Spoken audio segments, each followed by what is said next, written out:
Good morning and welcome to Morning Moments. It's time for another special guest. We have Debra Torres, who is a author of Amish fiction, and her Amish fiction is considered to be real, raw, and compelling. And we just got connected with Debra and have had a great time just talking. Debra, tell us a little bit about yourself and about your work. Yeah, hi Andy. So I am an author of Amish fiction, as Andy said, and my first book actually comes out in May. I'm publishing through Elk Lake Publishing, and I'm super excited. It's my debut novel, and I've had this book in my head and my heart for a long time, and it's good to see it finally come out so that other people can read it. And why Amish fiction? So I lived in northwestern Pennsylvania for almost 12 years at one point in my life, and we didn't live right next to any Amish, but often I would see them in the grocery stores, or I would see them on the buggy trails. We had this one favorite grocery store, a discounted grocery store that I love to go to, and a lot of the Amish like to go to that as well. And that was in Knox, Pennsylvania, and they had parking spaces for the buggies, which I just treasured that. I would just walk out of my car, out of my minivan, with my grocery cart with my kids, and we walk past these buggies with the horses, and go in the store and see them. And I always was fascinated with the Amish subculture, and I actually started reading the Amish books years ago. I want to say over almost 20 years ago. And my husband would kind of laugh at me reading the bonnet books, over and over again, and, reading another Amish book and another one. And I would go off and read other books, but I always wanted to come back to the Amish books because I think for me, they hit a lot of buttons for me. They were wholesome. They were inspirational fiction. So there usually was a godly message in there. And they also dealt with the agriculture setting, so that we are on a farm and they're growing things and there's animals and a lot of land. So I just love them. I actually told an agent that I interviewed with at one time that I am my audience. I'm the one that reads my books. You're in the audience. So I am writing for people like me who love Amish fiction. So I guess that's why I got to the point, Andy, where I was like, I have read so much Amish fiction that I could write a book.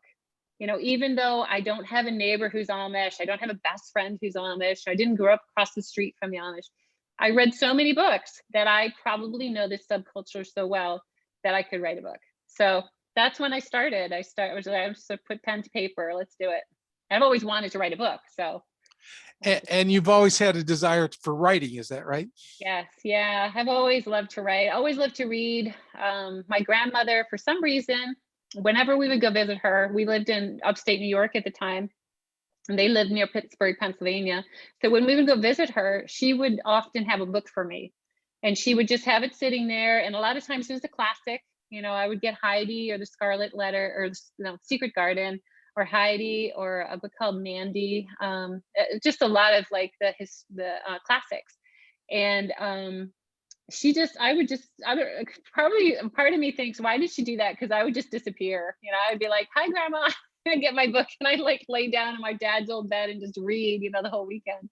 But I'm sure that it blessed her though as well. But anyway, just had a love for reading and always felt like I wanted to write. And so I kind of in my career, started out wanting to be a novelist, but being steered in a direction more of communication, journalism, public relations, where I could put my writing skills to work in more of a news setting or PR setting, marketing. Right now, I work as on the web as a web content specialist at a large Christian university.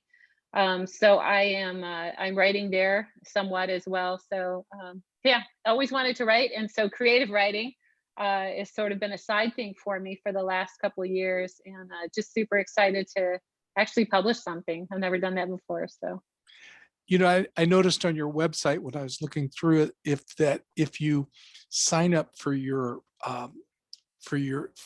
to be on your website and to be on that list for you, you get an Amish recipe book. Tell us a little bit about that. Yeah. So as an author, we are supposed to have newsletters that helps people to know, what we're producing, what we've got coming. So I was thinking, what do people who read Amish books want? I really didn't have a book yet to offer them for free, because sometimes you do that if you have a lot of books. You can have my first one free. So I was like, I think recipes. I think they want Amish recipe. There's huge Facebook groups of Amish recipe groups. I mean, just people are just drawn to that. So I thought, well, if I could get enough Amish recipes together, I could create a cookbook, just a digital cookbook, a free ebook, that I could give to people. So that's what I did. I reached out to people. I knew some people through connections that were Amish in the past.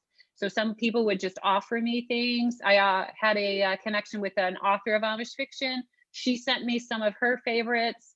I tried to get ones that weren't already published, because that would be violating copyright rules. So anyway, and there's this one lady on the Facebook group. She was amazing. I asked her. She used to be Amish, and I think she owned an Amish bakery.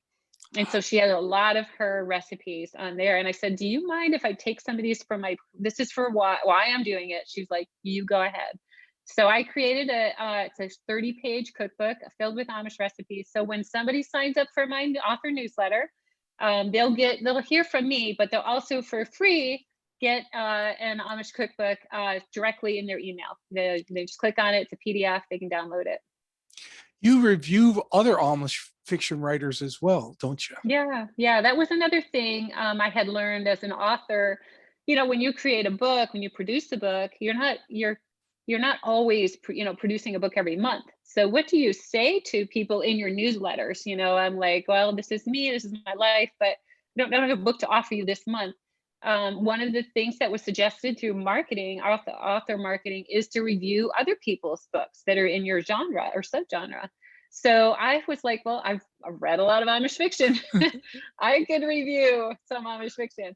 So, and part of me was, I've heard that you could blog, and I was like, yeah, but I'm already writing a book. I've done a lot of Christian devotional blogging. I want to do something different. And I had done a little bit with Instagram, television, IGTV.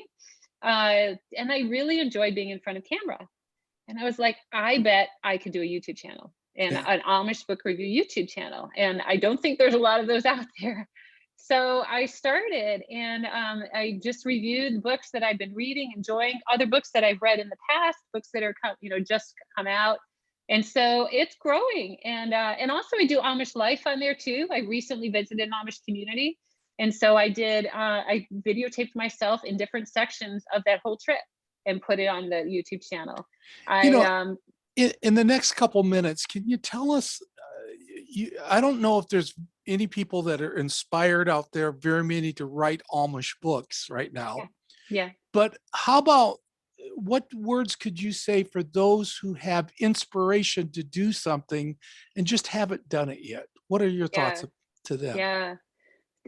Do it. Start it now. And I listened to a podcast yesterday, and they were talking about, it was an author marketing podcast, but the lady on it was saying, you know what, it's not going to be perfect. And a lot of people wait because, it's not going to be perfect, so I shouldn't even start. And she was like, no, you start it. If you're supposed to start it now. It may not be perfect when you start it, but you can always tweak it along the way. Get it started now. It was such an incredible amount of inspiration for me, because I have a couple things I was like, I don't know how to do that yet, or I don't know how to do it perfectly. And I'm like, you know what? I think I'm just going to go ahead and start it, because now is the time. Today's the day. Seize the day. That's what I tell them. I listened to something Mark Batterson was on, I was watching a video of him recently, and he said, yesterday is history. Tomorrow is a mystery. Seize the day. Yes. Seize today. So that's what I tell my children. Seize the day. Seize it, because you don't know. And don't live in the past. You can't live in the future. Those are great words. And what I'm going to encourage people to do, there are some of you that this interview was just for you. You needed to hear that. And there are also others that need to hear this interview. So I'm going to encourage you to pass this interview on to them down below in the comment section. I'm going to give a few links where you could get a hold of Debra, get a hold of that wonderful cookbook that she has by signing the newsletter, and also keep track of the books that she's, not only the book that she's writing and books that she will be writing, but the other books that she's reviewing, as well as the YouTube video that I have to share. And I think that's when we have talents, don't hoard it, give it to others. And I think this is a great opportunity to get this message out of what's in Debra's heart and what she's followed, what she felt God told her to do, and how you too, taking the courage to take that step forward into whatever God's speaking in your heart. Is there any closing thoughts, Debra, before we close today? Do it. Just do it. Get it done. Get it done. And I had a good friend who told me one time, do the one thing. You know, like I said, it looks huge, and the novel is a huge thing. It takes a lot of time. It takes a lot of energy. There's so many steps involved.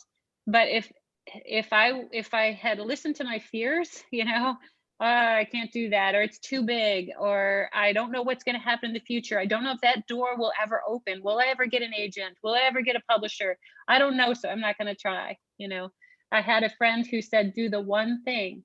And when that one thing is done, you do the next thing, you know, instead of it's too huge for me, you know, just it's one step at a time. And then after a while, you look back and you're like, I have come so far. Absolutely. And I've got a book publishing in 2 months. Yay. There we go.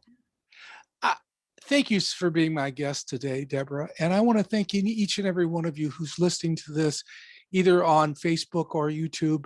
And just keep coming back. And may God richly bless you in what you do and the callings and gifts that God's given you. See you later.